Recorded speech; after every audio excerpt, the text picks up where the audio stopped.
Okay, Stoo's Secret Stash coming to you today from the National Holden Museum, and these people in front of me are pulling faces and all the rest of it, but they don't realise that the camera is actually facing this way to me. I'll turn it around in a moment and say g'day to them.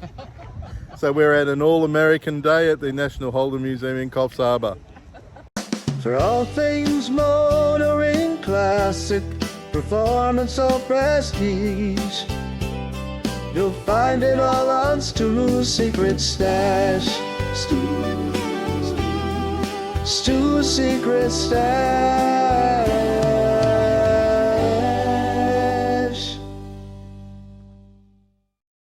So you guys made a fool of yourself and we weren't even filming. Good morning, how are you? Good, how are you? Doesn't take much, does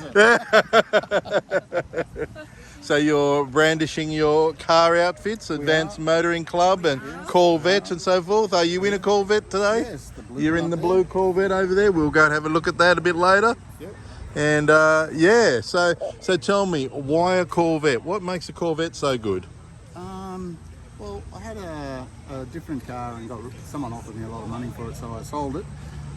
That's always a good start. Yeah, it is. And just found that one at 782 Motors. Went and had a look at it. Yep. Thought, that's a classic. We're going to get that. Absolutely. Stands out. And when the wife walks in and I say, all these cars in here, which one do you like? She goes, that one. I go, oh, that's good. Not only is it the cheapest one here, but that's the one I like. Hey, good choice. And you've got greenie points with the brownie points with the wife. Absolutely. So Absolutely. I'm trying to be environmentally friendly, you see. Corvettes aren't environmental. I disagree. Now I've got lots of people I know that drive later model cars or EV toasters. We won't get into those. And I argue that our cars are much more environmentally friendly because a lot of these people will buy a new car and then 4 years down the track they'll trade another one and then update. Our cars are 40, 50, 60 years old and we keep them and they're not landfill and we drive them once or twice a week at the most. And I believe that they are much more environmentally friendly than all the stuff that the media is promoting. That's very true. So, outlook on that, I agree. yeah. And I was approached once by a minister who came to me in all seriousness one day and said, Stu, he said, I got a question for you. He said, you've got, well then I had like half a dozen vehicles. I've got like nearly 20 now, but he said, you've got all these vehicles. And he said, and you're being environmentally irresponsible. What's the go there? And I said, well, I actually argue that we don't, not for those reasons, and the fact that I can only drive one at a time. So that's being very, very financially responsible. And he said, I can't argue with that. Right, well, we will do a march around and have a look at your beautiful. What colour is the blue? Ice. It looks like an ice blue to me. It's actually called Corvette Light Blue. Corvette Light Blue. All right, we will have a look and critique your car in a nice way. Good to see you. See ya. So from a blue Corvette, which we'll have a look at later, to a very striking yellow Corvette, and you can see that this machine has been loved and still loved. Indeed, and you don't get any more American than a Corvette, a Chevy Corvette Stingray. And lovely to see. The plastic fantastic, or all kinds of nicknames that they were given. However, they retain the title of being a muscle car, pop-up headlights, and you could get them in convertible, you could get them in manual, you could get them in auto. And like the Mustang, they became an iconic American car. It's a car you don't see very often, a Buick Electra 225. And left-hand drive, and what a machine. Beautiful machine, and being the owner of a Mini, I could almost park the Mini in there, in the boot, in theory. Is Elvis in the building? Is Elvis in the building? Absolutely. I don't know if Elvis owned one of these, but he certainly should have. 1959. Hey guys, how are we going?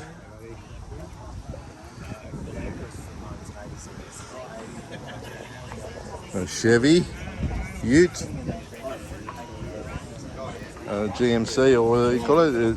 But I think this is an early C100.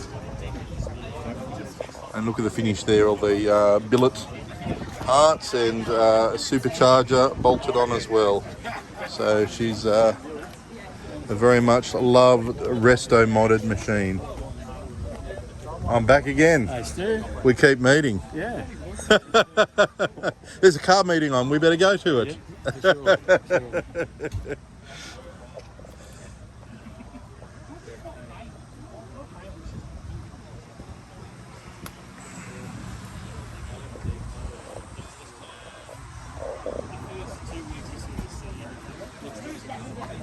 Chevy Apache. And look at this car. This machine is totally unique. Big motor. Setup which I do not know, but it's had some love put into it. And then a twin cab ute. Left-hand drive. Big manual gear stick. Look at that.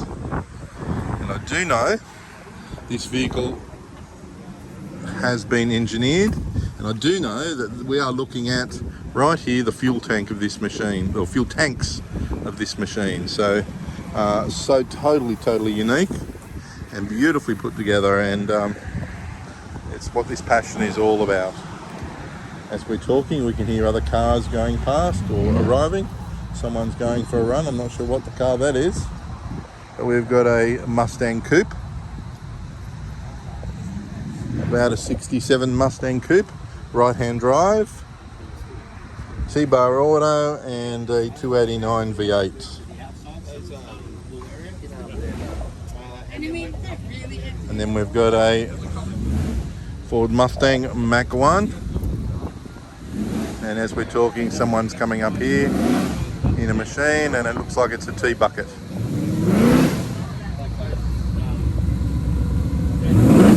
Way to make an entrance.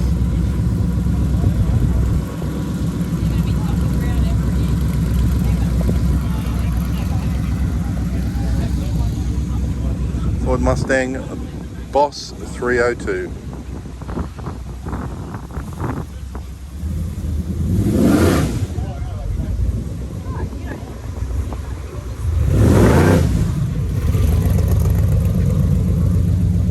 And we've got a Mach 1 next to it. I think they call this colour grubby yellow, but I could be actually very wrong by that. Another left-hand drive machine.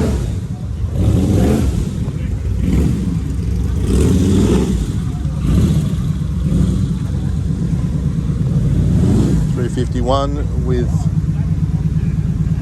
all the look good parts that they came out with.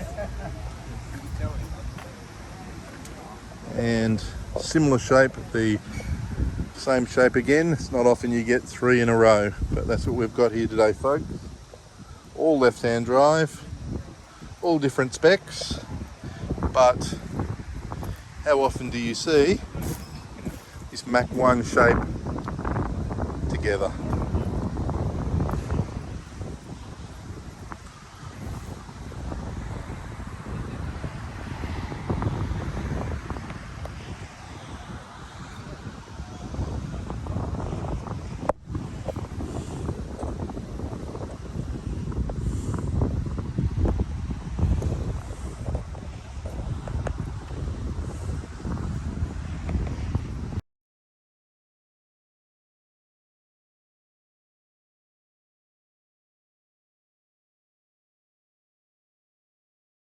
And we've got a GMC utility. I have featured this car previously. It's wonderful to see. We've got Mitchell from the library. Good on you, Stuart. From the Holden Museum. And we've got the Corvette light blue that we were talking to the owners a short while ago. Left-hand drive, probably a 350, and lovely automatic gearbox and beautifully finished off machine.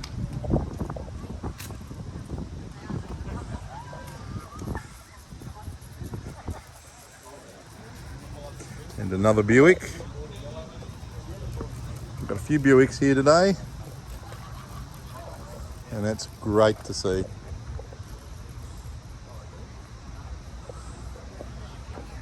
The king travelling in that, you can well imagine it. A Le Sabre. You better not be knocking my Rover over there, Les. It's got a How cute's this one? it's got a Buick You get a matching shirt. Buick V8 in it, Yeah. as you know. Yeah. Actually, it's a delightful car to drive. That it's one of my favourite cars. I was going to say that anything that's got American V8s in them is Yeah. going to be good. So I'll get you on camera here now, mate. So you've got this Le Sabre here. I do. Tell me about it. Why do you like? I know you love this car. You've told me this before. Why do you love it so much? Just purely the size of the thing, and when you're sitting on the expressway, it's like you're sitting still in your lounge chair. Are you aware of, and it might not be a Buick Le Sabre, but it just reminds me of, there's an album cover many years ago when you used to be able to buy vinyl and album covers and even CD covers, Yeah. and it was Eric Clapton and I think it was B.B. King, and it was called Riding with the King, and it's got a picture of Eric Clapton driving a convertible very similar to that, Yeah. with B.B. King sprawled out in the rear of the seat. I actually do remember that, but I don't know what car it was. No, I don't either, but it was obviously an American convertible. Yeah, I'll go home and look it up now. Go for a nosy and see what's going on. What motors it got in it? It's just a 350 Buick motor. Right, It is okay. as it Yep. stands. Yep. We had Lovely. an old 67 Pontiac Bonneville that got crashed into, which is out of action, so we Yeah. bought this ages ago. Lovely. That's what it's all about, isn't it? These They're machines. beautiful. Man, there's some beautiful cars, eh? Yeah, you're not wrong. Lovely. Absolutely beautiful cars. There's Lovely. not many bad ones. No, that's exactly right. Yeah, don't turn to my car when you said that. Well, there's not too many bad ones. I was even looking at those. You remember those old, I think they were NSUs? Yeah, row German? 80s. NSU row 80. Yeah, were they German? Yes, they were. They had the Yeah. first of what they call the Wankel engines. Yeah. Yeah. Rotary. I think they were 1000cc back then too. So I know they were small though. Yeah. A But lot that's of them pretty put the impressive. rotary motors in, like the 13Bs and so forth, in them now. Yeah, so. yeah. But they, even they're unusual cars. But I was trying to think of a car that I wasn't fussed on, Yeah. and I really can't sort of think of one that's, I go, I wouldn't have that. I'll give you a clue. For me, it's anything that has the initials EV. Yeah, but even those EVs with the Chevs in them go fantastic. Oh, they might do, but I wouldn't own one out of principle now. Well, they look sharp. So when you put the LS engines in them, I like your thinking. they go flat out and they look cool. Very good. Very nice. Very nice. And what a this Buick Riviera, the boat-tailed Riviera, what a machine. Yeah, that was the green one of those was in that Due South program, wasn't it? I don't know. Yeah, remember the Canadian that come across the border? No, down I into don't know this America? one. It was I think it was an 80s program. Due South, so folks on Due Stoo's South. Secret Stash, we also, this is a cultural centre where we do raving reviews of TV programs also. Well, one because it had the boat-tail Buick Riviera that was Yep. fantastic in it, and Yeah. it was green, and it had green interior. Yes, right, I don't know it, I'll have to look it up. Yeah, have a nosy. I will do. I watch that crap all for the cars. So do I. Oh man, I watch some weird stuff. Just for the cars. It's beautiful. And as I say, I've got my Rover here, but before people knock it, they 3.5 litre motor is a Buick V8. So I can claim that this is one of my United Nations cars. The English reveal.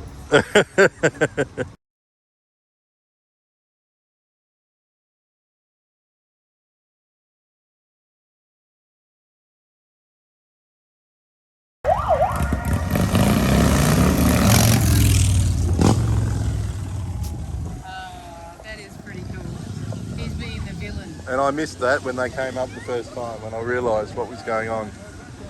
So hopefully they'll come back in their chips setup. We're waiting patiently. And you've got the attention of the crowd, and here they come.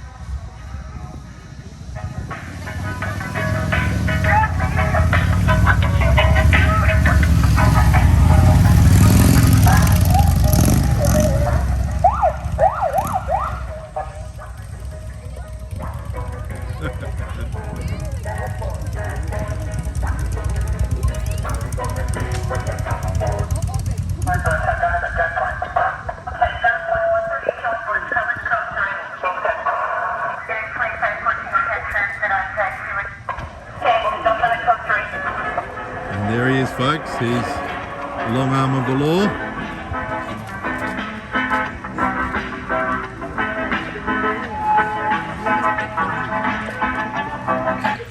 Now I know what you're thinking. I know exactly what you thought. John and Ponch were going to come riding up here, didn't you? No, you get Boss Hog and Cletus.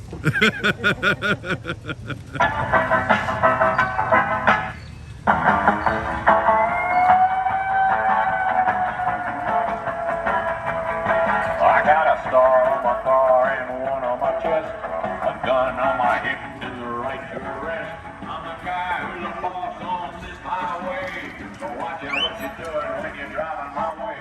If you break the law, you'll hear from me. I know I'm working for the state. I'm the highway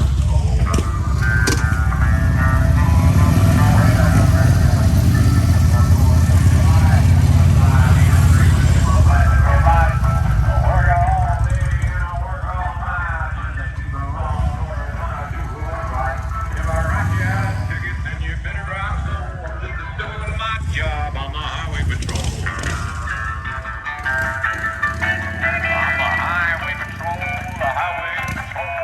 My hours are long and my pay is low, but I'll do my best to keep you driving.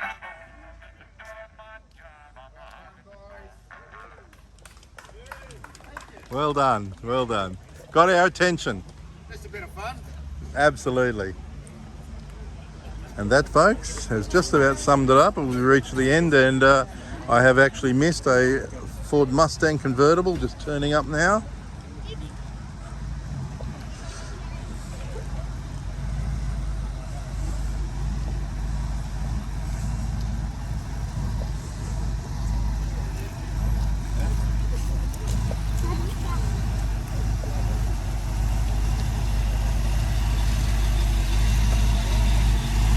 You're right. Back at that. If you hit anything, I'm filming it. No, you're all good. You're all good. That's perfectly all right.